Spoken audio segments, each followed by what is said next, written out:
Hi, welcome to Wolfpain's Gaming Den. Today I'll be doing a tutorial for Aquilin, a tile drafting and tile laying game for exclusively for two players, designed by Marcello Bertocci and published by Cosmos as part of their two-player lineup. So let's go to the table and let's see how the setup and the gameplay works. Welcome to the table. Here we have the game already set up for a two-player game. Aside from the rulebook, you will really have two components to worry about. The game board, which will basically constitute of a 6x6 grid. You will put it in between the two players. Orientation does not matter. Pick any side you like. There are 36 tiles in the game as well. The 36 tiles consists of 6 different kind of animals in 6 different colors. And that's where the 6x6 sort of like comes in from. So you will randomly give it a shuffle as they're face down. And then we will pick any 6 and start our pool to start off the game with.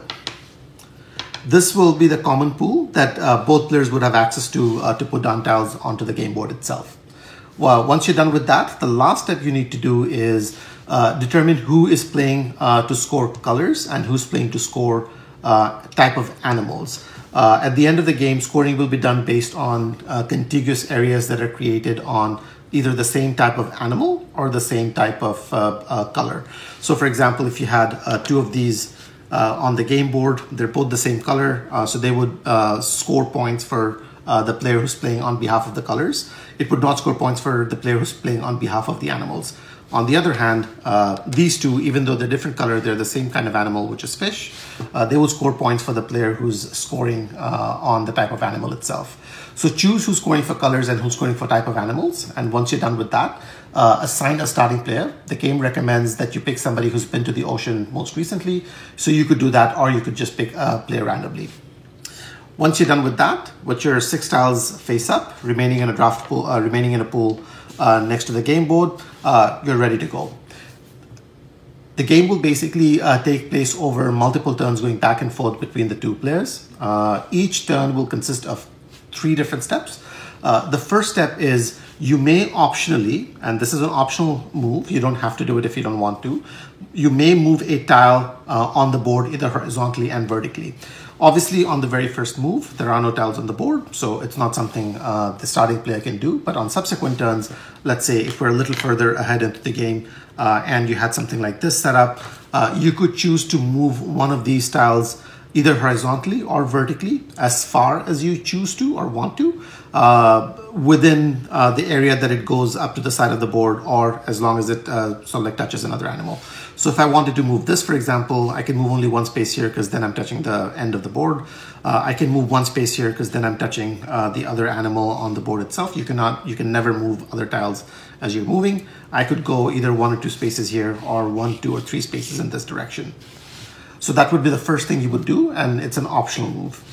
The next thing you would do is you would lay down a tile from the 6 tiles that you have here. So we'll replenish this because in the example, we're a little further ahead into the game. You will pick any 1 tile and you will put it down on the board. There are no strict placement rules in the sense that you don't have to go either adjacent orthogonally or diagonally. You could literally go anywhere on the board. So I could, if I want, if I'm scoring colors, maybe I can choose to go here because I'm scoring, potentially 3 different colors together.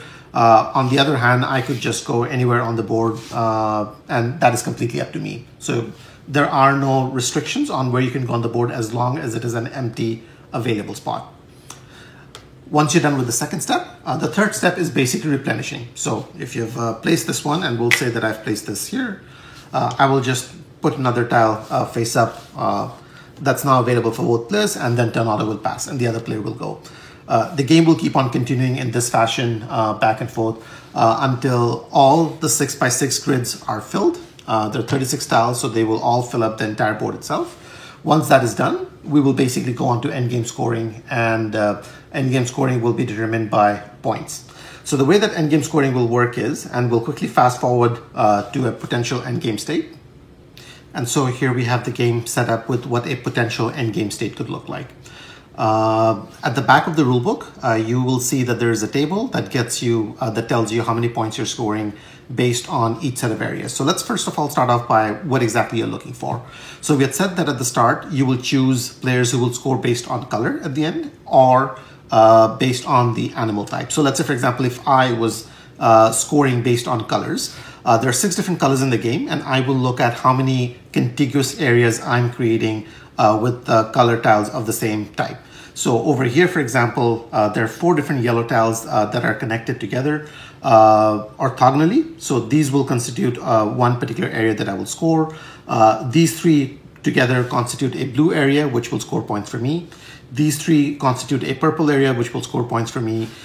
This 3 together will constitute a blue area that will score points for me. These 2 together will score points for me for pink. You can score multiple sets for the same color, so you're not restricted to 1 set per color. So just look at all the different sets you've created. Each set must be a minimum of 2. So you cannot have a set of 1. So you will take all of those together and you will add up your points and you will score. Similarly, the other player who's scoring for type of animals will look at the different kind of animals that they've connected together, and they will score based on that. So for example, here you have 3 different starfishes together, and they will score for this particular set. You have 2 different fishes here, you will score for that. 2 turtles here, you will score for that, and so on. So you will look around for each of your own setups and you will see how many points you're scoring. As per the table, for each area of 2 tiles, you will score 1 point. For each set of 3, you will score 3. 4 gives you 6, 5 gives you 10, and 6 gives you 15. So if you've been able to max out at all of your 6 colors or type of animals together, you will score 15 points for those. So it's a bit of a rare situation to get to, but it is possible, and the option is there to score it. Add up the points for all the different areas that you have, and whoever has the most points wins. So those were the rules for Aquilin. Very light and fast 2-player game that's also abstract in its nature. It does have a aquatic sea theme, but treat it more as an abstract tile-laying game than anything else, and you would not be disappointed. I also have a full review out for it. Have a look at that if that's something that's of interest to you. And with that, that's it for this rules overview. If you have any thoughts, comments, suggestions, please feel free to leave them down in the comment box below, and I'll get to them as fast as I can. In the meanwhile, take care, and I'll see you in the next one.